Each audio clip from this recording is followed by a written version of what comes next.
Bom, boa noite, pessoal.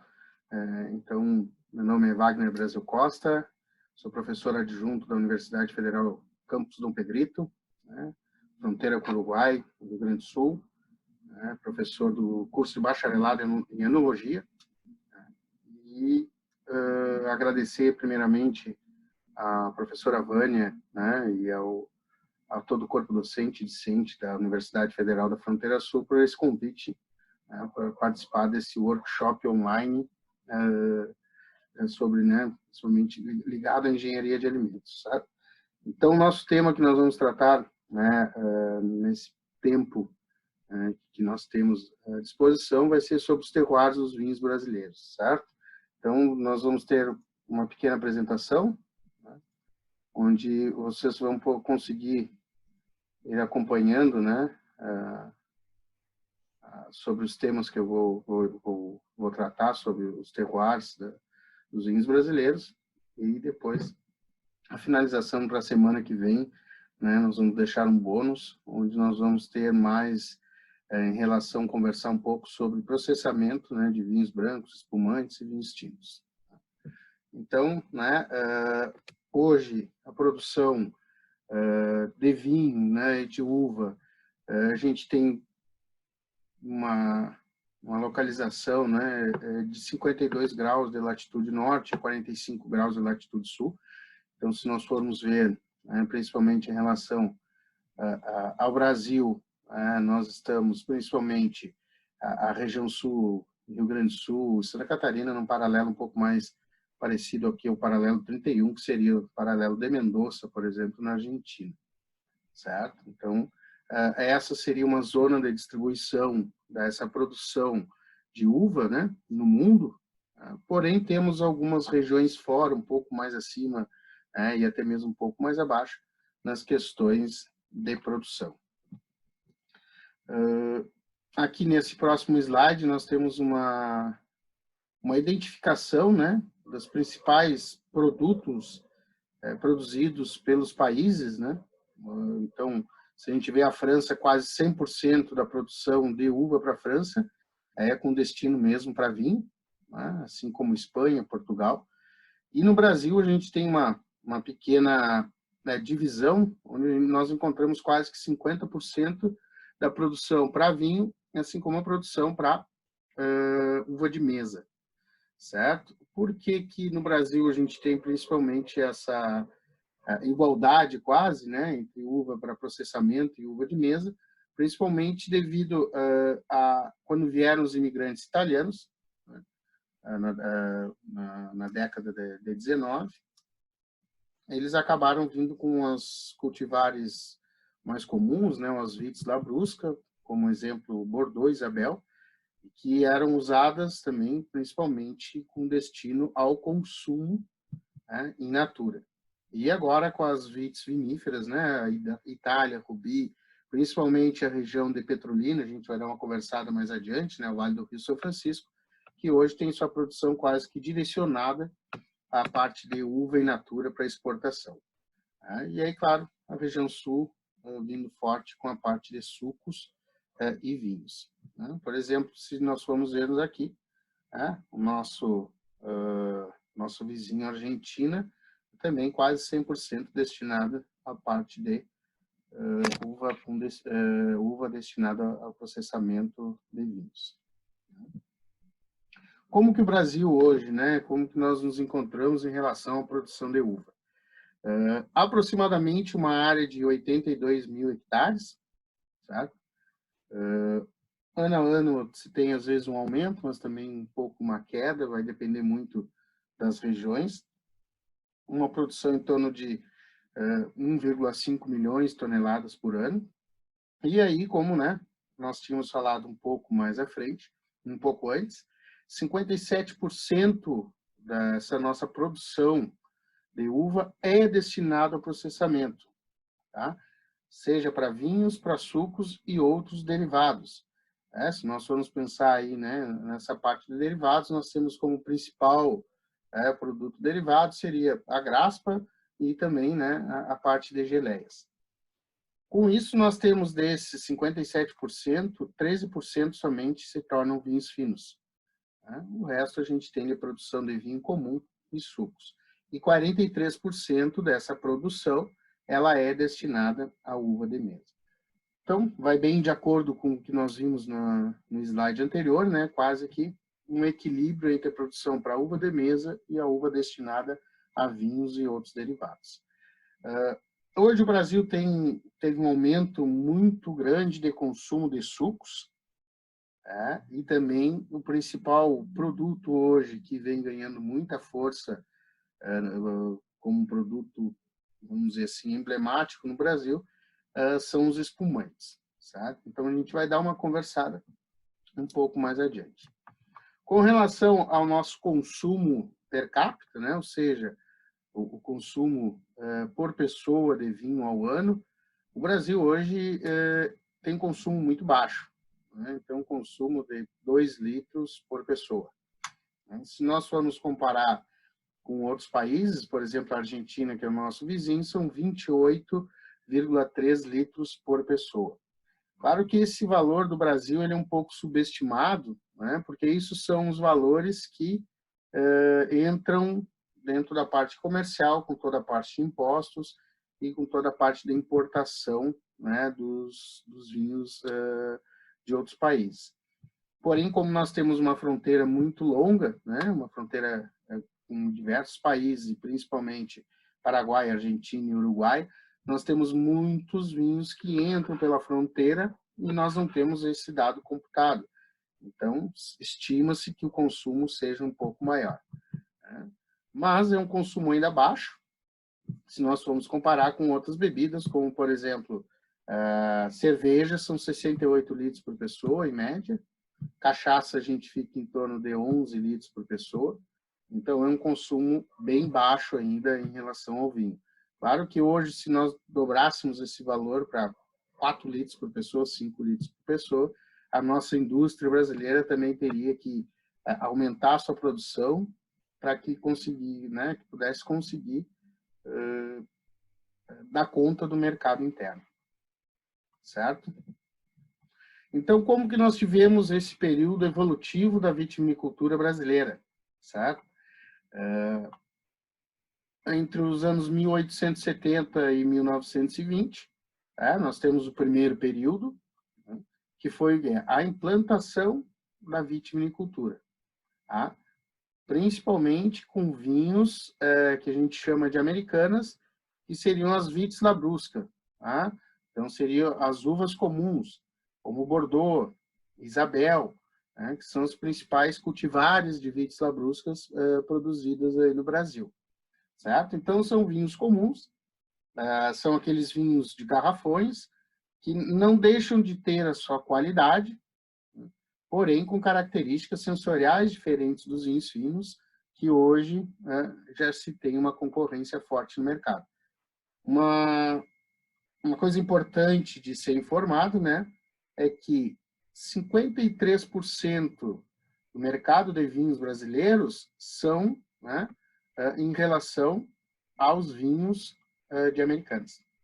Então, é um mercado ainda muito grande, principalmente os imigrantes italianos, imigrantes alemães, né, e o público, né, de uma idade um pouco mais avançada que tem esse costume dos vinhos comuns americanos.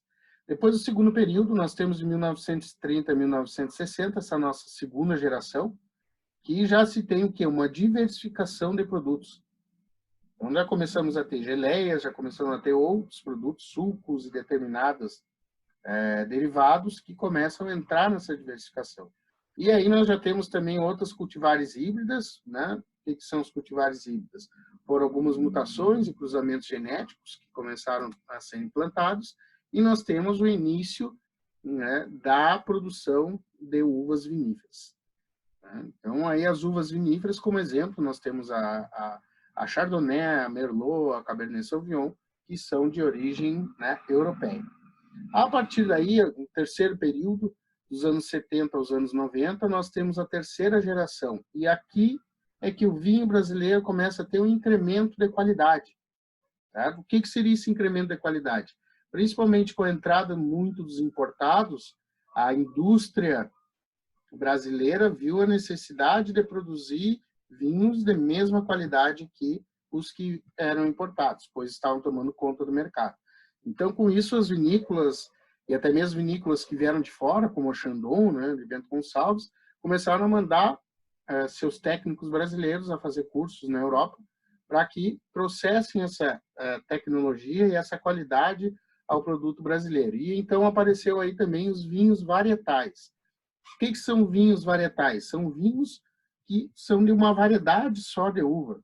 Né? Então, quando a gente vê na garrafa Cabernet Sauvignon, Merlot, Chardonnay, o que nos diz? Que este vinho é produzido da uva Chardonnay ou da Cabernet Sauvignon. Porém, dentro da legislação, eu posso, né, considerar um vinho varietal quando ele tem 75% de uma cultivar. E ele pode ter, né, um corte com 25% de outras cultivares. Porém, para ele ser considerado varietal, ele tem que ter 75% desta cultivar.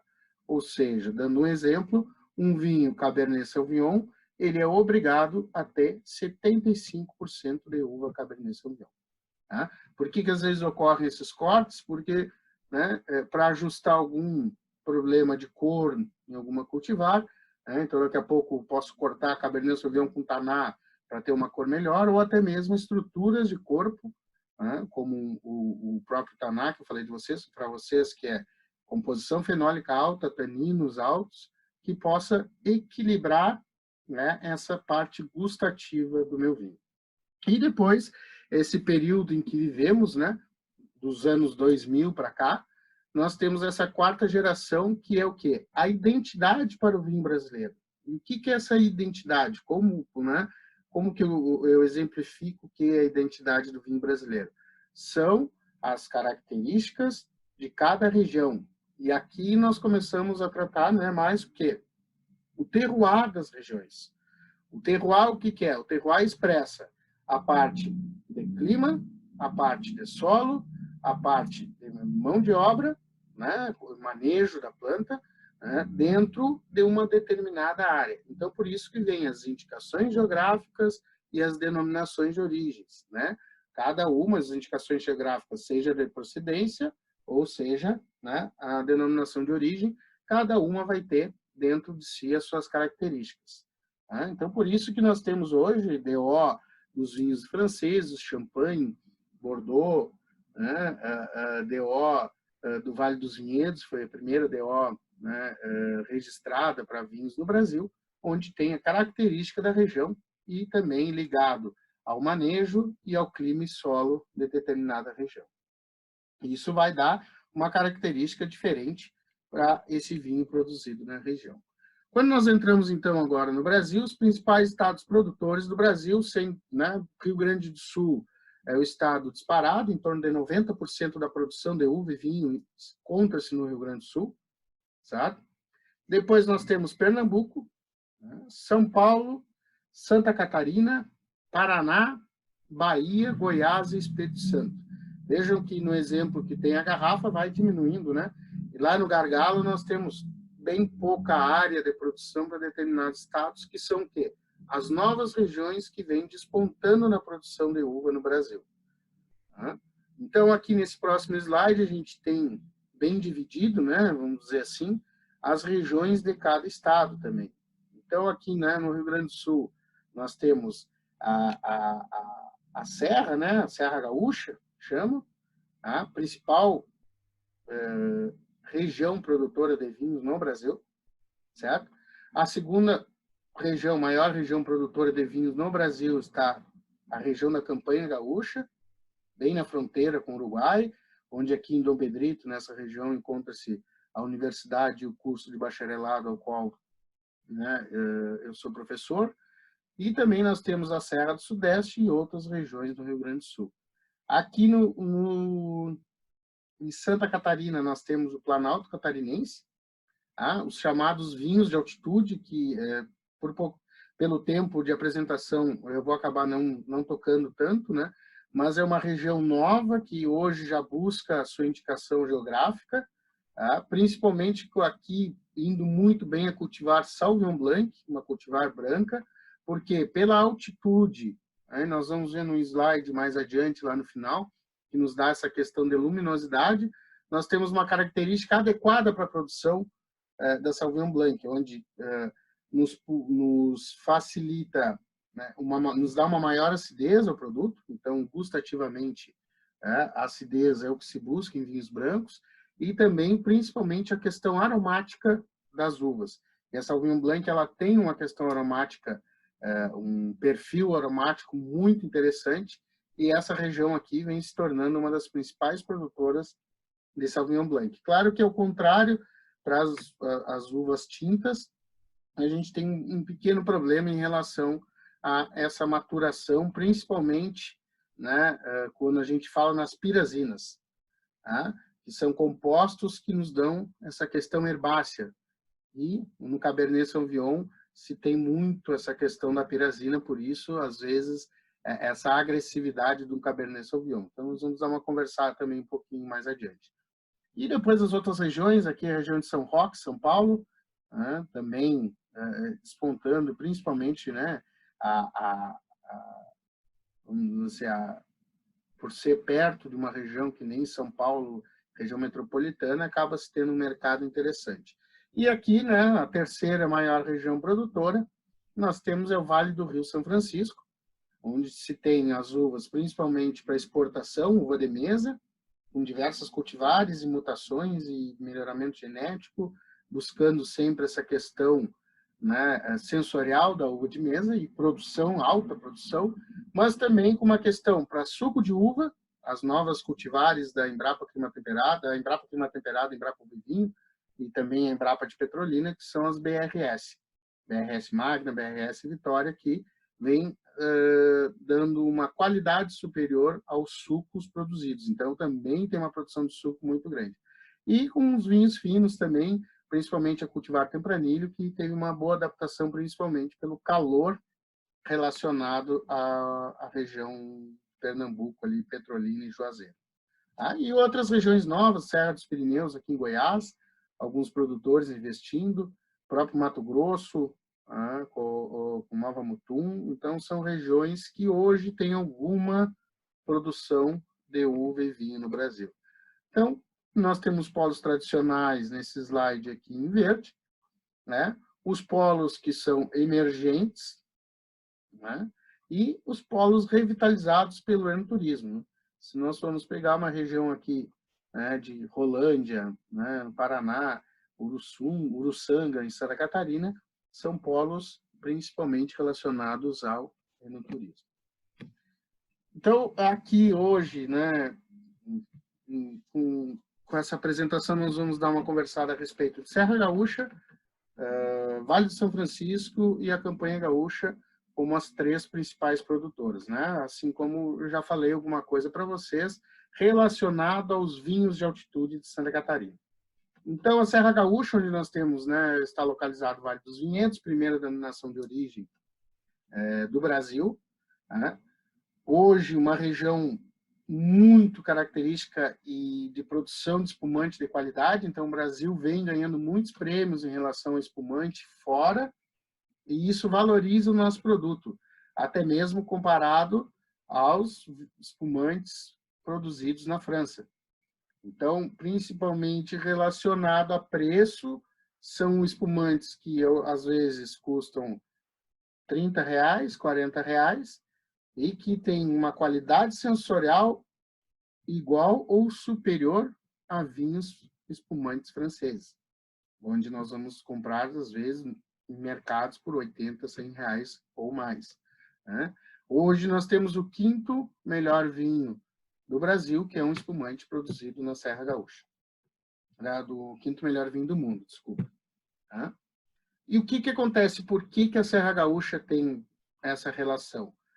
Principalmente pelas chuvas, as precipitações que ocorrem na época de maturação.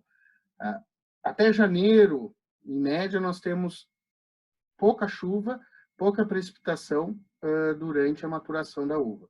Porém, na Serra Gaúcha, a partir de fevereiro, nós começamos a ter altas precipitações. Quando nós temos altas precipitações, nós temos influência, né? E ataque de fungos. E também o que ocorre? Nós não temos a maturação completa. O que é essa maturação completa, principalmente? Sólidos solúveis, ou seja, em graus Brix, e também a nossa acidez. As uvas, elas são compostas principalmente por ácido tartárico, ácido málico e ácido cítrico. Em altas temperaturas e luminosidades, nós temos degradações desses ácidos. Se nós formos ver aqui nesse gráfico, nós temos aqui, dias, após o início da maturação, nós temos uma curva de acentuação dos sólidos solúveis totais, certo? Enquanto que a acidez, ela vem diminuindo. Nesse caso aqui, o ácido tartárico é o ácido que menos degrada. Se nós formos comparar com ácido málico e ácido cítrico, ele tem uma queda mais acentuada. O que ocorre? Como nós temos alta precipitação na Serra Gaúcha durante essa maturação, nós não temos um elevado, dependendo do ano, um elevado teor de açúcar, muitas vezes. Nós não temos, em relação aos tintos, uma maturação fenólica adequada, ou seja, de antocianinas, que me dá cor, de taninos, e taninos, às vezes, muito agressivos, assim como a pirazina, que nem eu falei anteriormente, ela não se degrada. Ela se degrada mais com temperaturas altas. E o que ocorre? Quando eu quero uma relação gustativa no meu espumante, o que eu procuro? Acidez, certo? Dentro desse meu produto. O espumante, a gente procura sempre acidez na parte gustativa. Então, nesse momento que eu não tenho uma temperatura elevada e nem tanta luminosidade devido a altas precipitações, a minha acidez, ela não tem uma degradação tão grande. Então, eu tenho uma acidez elevada na minha uva e um teor de sólidos solúveis menor. Então, o meu álcool também vai ser um pouco menor. E isso, para espumantes, é o que nós procuramos na parte gustativa. Por isso que hoje a Serra Gaúcha se concentra tanto mais em sucos de uva, uvas comuns, onde consegue, por ter uma rusticidade maior essas uvas, a gente consegue ter uma produção adequada, e também para vinhos base espumante. Vinhos tintos e uvas tintas, a Serra Gaúcha ainda produz, mas determinadas cultivares, a campanha gaúcha se torna um clima mais adequado e um produto de melhor qualidade. Quando chegamos no Vale do Rio São Francisco, muitas vezes o pessoal pergunta, tá, mas a uva, a produção dela é adequada com latitude 31 graus norte, sul, como que lá em Petrolina, que nós estamos na linha do Equador, alto calor, às vezes mesmo poucas chuvas, como que vai se conseguir produzir uma fruta de clima temperado como a uva, que necessita de frio para ela entrar na sua dormência, e depois, quando começa a temperatura base acima de 10 graus, ela começa a sua parte vegetativa, o seu desenvolvimento vegetativo. Então, o que ocorre? Se joga muito com a irrigação nessa região do Vale de São Francisco, certo? A quebra de dormência, a indução da dormência, e a quebra da dormência, ela ocorre com a água. Então, quando eu quero que a minha planta produziu, certo? E eu quero que ela entre nesse processo de dormência, nesse processo de repouso, eu retiro a água dela. No momento que a planta entra em estresse, devido, estou com uma seca, eu não tenho água, eu tenho que guardar energias para minha próxima reprodução. Essa planta, ela entra na dormência por falta d'água. Quando eu quero que venha a produzir novamente, brotação e produção, eu coloco água novamente. Então, em uma visita ao Vale do São Francisco, região do Nordeste, vocês podem visualizar plantas que estão em repouso, plantas que estão brotando, plantas que estão florescendo, plantas que estão em início de maturação e plantas que estão prontas para serem colhidas. Porque com a irrigação, os produtores conseguem escalonar essa produção, certo? Então, chega a ter em torno de 2,5 safras por ano, né, nessa região, determinados anos, determinadas plantas. E, como eu falei anteriormente, característica para suco, vinho e espumante. Tá? E a parte de exportação, que, né, ocorre toda a questão da uva de mesa, com produções de 25, 30 toneladas por hectare de uva para exportação.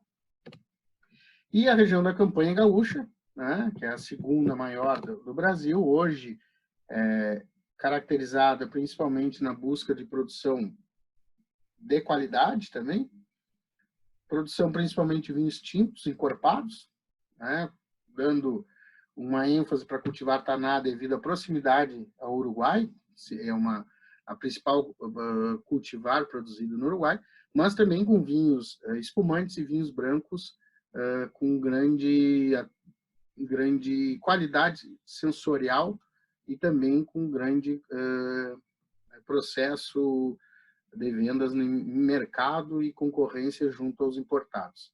Tá? E a principal característica, né, uma das principais da campanha gaúcha, é que, devido ao seu relevo, então um pouco mais plano, nós conseguimos realizar a colheita mecanizada. São grandes áreas, né, 200 hectares, 300 hectares.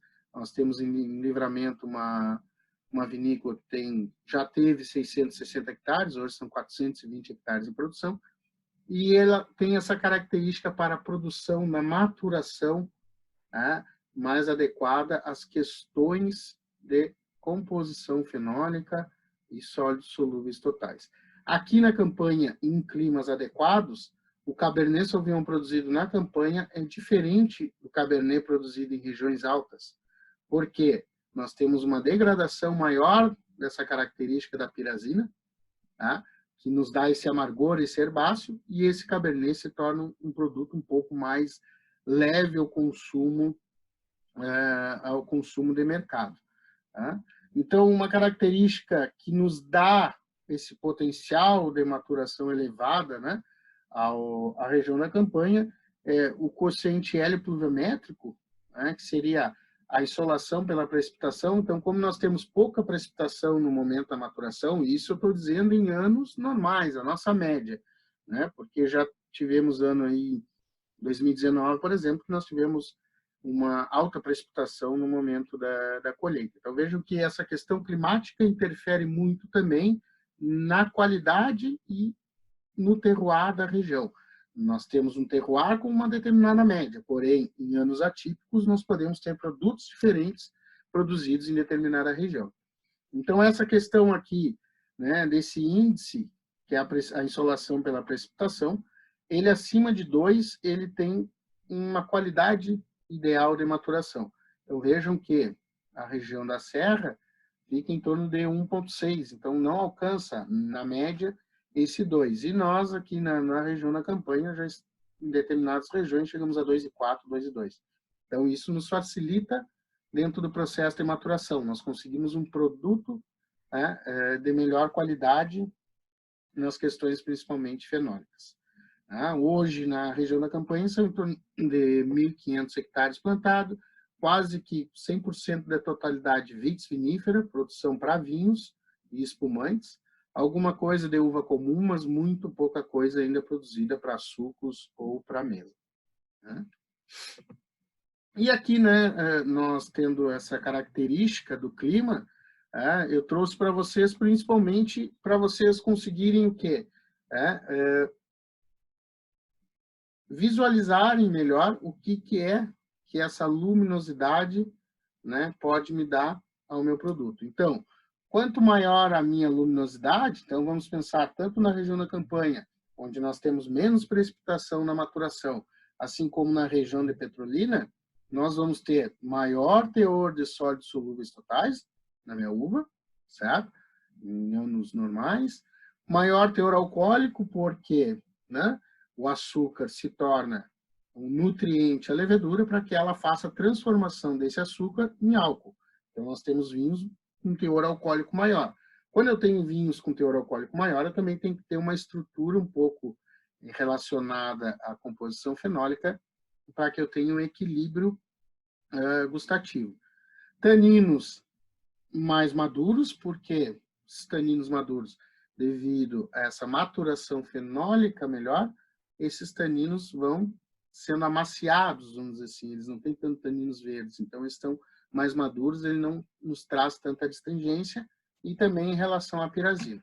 E nós temos uma baixa acidez, então esse também é uma questão que nós temos que levar em conta. Um vinho equilibrado, ele tem que ter um álcool bom, porém ele também tem que ter uma acidez que venha a ter um equilíbrio junto com esse álcool. Vinho com pouca acidez e muito álcool, nós só vamos gustativamente, né, conseguir sentir álcool.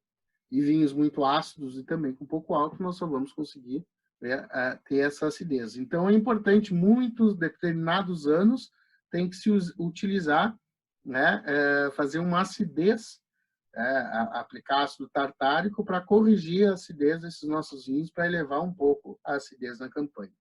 Em relação, se nós formos pensar a Serra Gaúcha, que temos uma maior precipitação, né, então nós temos menos açúcares, então vinhos menos alcoólicos, né, com menor teor alcoólico. Os taninos, às vezes, um pouco amadurecimento, então taninos verdes ainda no vinho, então vinhos mais herbáceos, e uma alta acidez. Então, aqui que nós entramos principalmente quando nós conversamos um pouco, até mesmo a região de Santa Catarina dos vinhos de altitude, onde nós temos uma acidez elevada. Então, essa nossa acidez nos traz gustativamente e importante para vinhos brancos e vinhos espumantes. Quando nós temos maior teor alcoólico, taninos mais maduros, né, nós temos o quê? Característica um pouco mais adequada à produção de vinhos tintos. Quando a gente, né, quando começamos a falar um pouco mais também na região da campanha. Certo? Então, tínhamos com esse tempo para falar um pouco sobre as regiões produtoras de vinhos, principais terroirs brasileiros do vinho, né? Outras regiões, região de Videira, Santa Catarina, com uma região um pouco de umidade maior, mas também com uma produção de vinho comum e também de sucos, e hoje despontando com alguns experimentos realizados pela Epagre de Videira em relação a cultivares resistentes a essa doença, que é o míldio, e principalmente para regiões de maior umidade. Então, poderemos aí ter uma diferente região com uma produção de vinhos diferentes, e as outras regiões, né, um pouco menos de importância, mas, né, também buscando seu terroir, produzindo esse seu vinho, esse seu suco, esse produto. Certo? Então, para a próxima semana, como bônus, nós vamos deixar alguns vídeos relacionados ao processamento, né, processamento de vinho tinto, branco, as diferenças, e também do vinho espumante, para que vocês possam ter um pouco mais dessas informações a respeito do vinho brasileiro. Né? Então, eu queria agradecer novamente a oportunidade de falar um pouco, né, sobre esses terroirs dos vinhos brasileiros, e que possamos, em breve, né, pós essa pandemia, possamos, quem sabe, desfrutar de um bom vinho, um bom brinde juntos, né, experimentando um bom vinho brasileiro. Desde já agradeço a atenção, um grande abraço para todos, um bom estudo para todos através do workshop, parabenizar a comissão aí pela ideia, né, e pela iniciativa dessa organização desse workshop.